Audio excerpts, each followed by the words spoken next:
بسم اللہ الرحمن الرحیم۔ السلام علیکم۔ مزمل وائس آفیشیل میں خوش آمدید۔ میری شادی جس لڑکے سے ہوئی میں نے اسے نہیں دیکھا ہوا تھا، اس لیے جب میں سسرال آئی تو میں نے اسے پہلی بار دیکھا اور وہ مجھے پسند آیا، لیکن اس نے پہلی رات ہی مجھ سے کہہ دیا کہ تم اس کمرے سے باہر نہیں نکلو گی۔ میں نے اس کی بات مان لی، مگر ایک ہفتے کے بعد ہی میں اس کمرے سے تنگ آ گئی۔ ایک دن جب میرا شوہر باہر نکلا تو میں کمرے سے باہر نکل آئی اور سیڑھیاں چڑھ کر اوپر ایک کمرے میں گئی تو میں نے دیکھا کہ وہاں بیڈ پر میرا شوہر سویا ہوا تھا۔ میں شرارتاً اس کے پاس لیٹ گئی، مگر وہ مجھے اپنے اتنے قریب دیکھ کر اچھل پڑا اور ایک ایسا لفظ کہہ دیا جسے سن کر میں سکتے میں آ گئی، کیونکہ اس سے تو ہماری طلاق۔ میرا نام سارا تھا اور میرا تعلق ایک غریب گھرانے سے تھا، مگر اس کے باوجود میرے بڑے اچھے رشتے آتے تھے، کیونکہ میں بہت خوبصورت اور فیشنیبل تھی۔ یوں تو میرے ابو کی تنخواہ بہت کم تھی، مگر اس کے باوجود اس نے مجھے کبھی کسی چیز کی کمی نہیں ہونے دی، کیونکہ میں اس کی اکلوتی بیٹی تھی، جبکہ میرے دو ہی بھائی تھے جو کہ ادھوری تعلیم کے بعد کہیں نہ کہیں کام کر رہے تھے۔ البتہ میں نے ایف اے مکمل کر لیا تھا اور ان دنوں اپنی ایک سہیلی کے پارلر میں کام کرتی تھی۔ دراصل کام کرنا تو ایک بہانہ تھا، کیونکہ میں وہاں اس لیے جاتی تھی تاکہ اپنے حسن کو نکھار سکوں، کیونکہ میں جانتی تھی کہ آج کل کے لڑکوں کو خوبصورت اور فیشنیبل لڑکیاں پسند تھیں۔ اس لیے میں نے ابو سے اجازت لے کر یہاں کام شروع کر دیا۔ یوں تو میرے بڑے اچھے رشتے آتے تھے، مگر کوئی نہ کوئی ایسی بات ہو جاتی تھی کہ اب تک شادی تک بات نہیں پہنچی تھی، اس لیے تو میں یہاں پارلر میں ٹائم پاس کر رہی تھی۔ لیکن مجھے یہ نہیں معلوم تھا کہ مجھے یہاں سے اتنا اچھا رشتہ ملنے والا ہے۔ پھر ہوا کچھ یوں کہ پارلر میں ایک عورت آئی جس نے مجھے دیکھا تو جھٹ میری پارلر والی سہیلی کے پاس گئی اور اس سے میرا سارا پتہ کرا لیا۔ اس کے جانے کے بعد میری سہیلی کہنے لگی، لگتا ہے تم اسے پسند آ گئی ہو، دیکھنا کسی دن تمہارا رشتہ لے کر آ جائے گی۔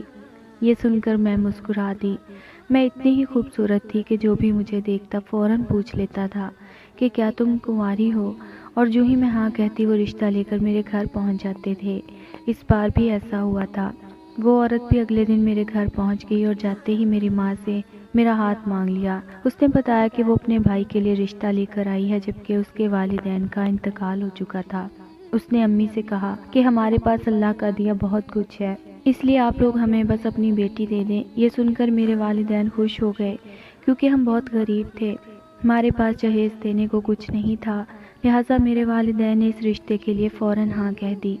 رشتہ طے ہوتے ہی میری نند نے کہا کہ ہم شادی کے انتظامات مکمل کر کے آپ لوگوں کو اطلاع دیں گے، تب تک آپ ہی شادی کی چھوٹی موٹی تیاریاں کر لیں۔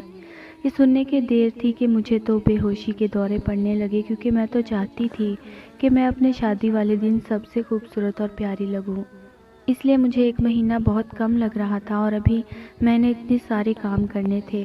میری سہیلی نے میری بےتابی دیکھی تو وہ ہنسنے لگی اور کہا کہ تم تو بالکل پاگل ہو، تم اتنی خوبصورت ہو، بھلا تمہیں یہ سب کچھ کرنے کی ضرورت ہی کیا ہے؟ مگر میں نے اس سے کہا، ارے پاگل، تمہیں کیا پتا، خوبصورت لڑکیاں سب کو اچھی لگتی ہیں، اور پھر تم نے تو میری نند دیکھی ہے، وہ کتنی ماڈرن اور پیاری ہے، اس نے کسی پارٹی پر بھی جانا ہو تو وہ تمہارے پارلر پر تیار ہونے آتی ہے۔ یہ سن کر اس نے کہا، ہاں بات تو تمہاری سچی ہے۔ اس نے میری بات کی تائید کی تو میں نے جلدی اپنی تیاری شروع کر دی۔ پھر ایک دن میری نند آئی تو اس نے میرے والدین سے کہا کہ آج میں آپ کی بیٹی کو شاپنگ پر لے جانا چاہتی ہوں۔ یہ سن کر میری امی نے کہا کہ یہ اب تمہاری بھابھی ہے، تمہیں ہماری اجازت کی ضرورت نہیں۔ یہ سن کر میں تیار ہونے چلی گئی، کیونکہ میں جانتی تھی کہ میری نند مجھے کسی بڑے شاپنگ مال پر لے جائے گی، اس لیے میں خوب تیار ہو گئی۔ اس دن میں نے دل کھول کر شاپنگ کی، کیونکہ میری نند نے پیسہ پانی کی طرح بہایا۔ اسی طرح میں شاپنگ کرتی رہی اور مہینہ گزرنے کا پتہ ہی نہیں چلا اور میری شادی کا دن آ گیا۔ اس دن میں بہت پیاری لگ رہی تھی اور سب لوگ دل کھول کر میری تعریف کر رہے تھے۔ میری شادی جس لڑکے سے ہوئی میں نے اسے نہیں دیکھا ہوا تھا، اس لیے جب میں سسرال آئی تو میں نے اسے پہلی بار دیکھا اور وہ مجھے پسند آیا، لیکن اس نے پہلی رات ہی مجھ سے کہہ دیا کہ تم اس کمرے سے باہر نہیں نکلو گی۔ یہ سن کر میں پریشان ہو گئی، کیونکہ میں نے سنا تھا کہ میرے سسرال والوں کا بنگلہ بہت خوبصورت تھا۔ میں نے تو سوچا تھا میں اپنے خوبصورت سے گھر کو پہلی فرصت میں دیکھوں گی، مگر یہ تو میرے ساتھ بہت برا ہونے لگا تھا۔ مگر میں نے اپنے شوہر کی بات مان لی کیونکہ اس گھر میں میرا پہلا دن تھا، اس لیے میں نہیں چاہتی تھی کہ میری کوئی بات میرے شوہر دانیال کو بری لگ جائے، اس لیے میں نے صبر کر لیا اور ساتھ ہی میں نے یہ بھی سوچ لیا کہ جلد اپنے شوہر سے اس سلسلے میں بات کروں گی۔ خیر وہ رات تو بڑی اچھی گزر گئی اور صبح میں جاگی تو میرا شوہر میری طرف دیکھ رہا تھا۔ یہ دیکھ کر میں شرما گئی۔ اس نے مجھ سے پوچھا، کیا تم میرے ساتھ خوش ہو؟ اگرچہ ہمارا ساتھ ایک دن پرانا تھا مگر اس نے مجھے جو محبت دی تھی مجھے ایسا لگ رہا تھا کہ جیسے میں صدیوں سے اس کے ساتھ رہتی آ رہی ہوں۔ اس لیے میں نے دانیال کے پاس آ کر کہا، ہاں میں تمہارے ساتھ بہت خوش ہوں۔ یہ سن کر دانیال نے مجھے اپنی باہوں میں لے لیا۔ میں دل ہی دل میں سوچنے لگی، یہ زندگی کتنی حسین ہے، کاش یہ وقت یہیں پر ٹھہر جائے اور ہم ایک دوسرے کو پیار کرتے رہیں۔ مگر وقت جلدی سے بیت گیا اور مجھے یہاں آئے ہوئے ایک ہفتہ ہو گیا۔ میرا شوہر صبح ہوتے ہی کمرے سے نکل جاتا تھا اور پھر 2 بجے کے قریب آتا تھا۔ اس کے آتے ہی ہمارا کھانا بھی کمرے میں لگ جاتا تھا۔ اس دوران میں اپنی امی کے گھر بھی جا چکی تھی مگر میں نے ابھی تک یہ گھر مکمل طور پر نہیں دیکھا تھا۔ مجھے یوں لگ رہا تھا جیسے میرا شوہر مجھ سے کچھ چھپانا چاہتا تھا، تبھی تو اس نے مجھے منع کیا تھا کہ میں اپنے کمرے سے نہ نکلوں۔ یہی وجہ تھی کہ مجھے تجسس ہونے لگا کہ آخر اس کے پیچھے کیا راز ہوگا۔ یہ خیال آتے ہی میں نے چوری چپ کے یہاں سے نکلنے کا پلان بنا لیا۔ میں نے دیکھ لیا تھا کہ میرا شوہر دوبارہ اپنے کمرے میں 2 بجے کے قریب آتا ہے، اس لیے میں نے سوچا کہ میں اس کمرے سے نکلتے ہی باہر چلی جاؤں گی اور 2 بجے سے پہلے واپس اپنے کمرے میں آ جاؤں گی، کیونکہ میں اس کمرے سے تنگ آ چکی تھی۔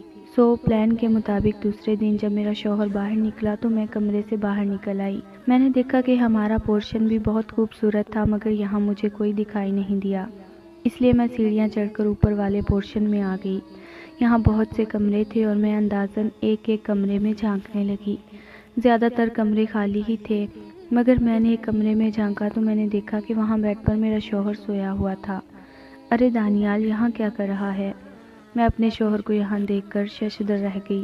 ابھی تو یہ نیند سے جاگا تھا، اسے یہاں آ کر پھر نیند آ گئی۔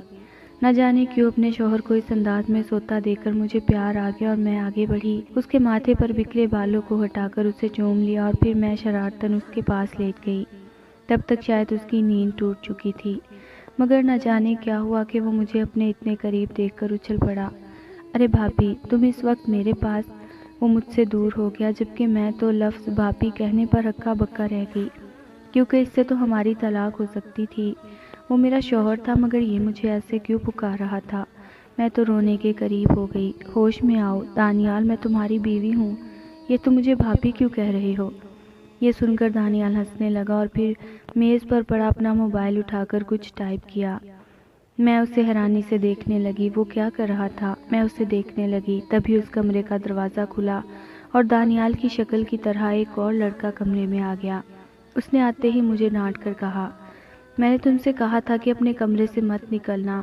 میں نے اسے حیرانی سے دیکھا اور اس سے پہلے کہ میں دو دانیال دیکھ کر بے ہوش ہو جاتی، پہلے والے لڑکے کو مجھ پر ترس آ گیا اور وہ کہنے لگا، بھابی میں دانیال کا بھائی کمال ہوں اور ہم دونوں ہم شکل ہیں۔ یہ سنتے ہی مجھے ساری بات سمجھ آ گئی۔ تبھی میرے شوہر نے کہا کہ اسی لیے تو میں نے تمہیں کہا تھا کہ ابھی تم کمرے سے مت نکلنا، کیونکہ میں چاہتا تھا پہلے تم اپنے شوہر کو اچھی طرح پہچان لو۔ یہ سن کر مجھے ساری بات کی سمجھ آ گئی۔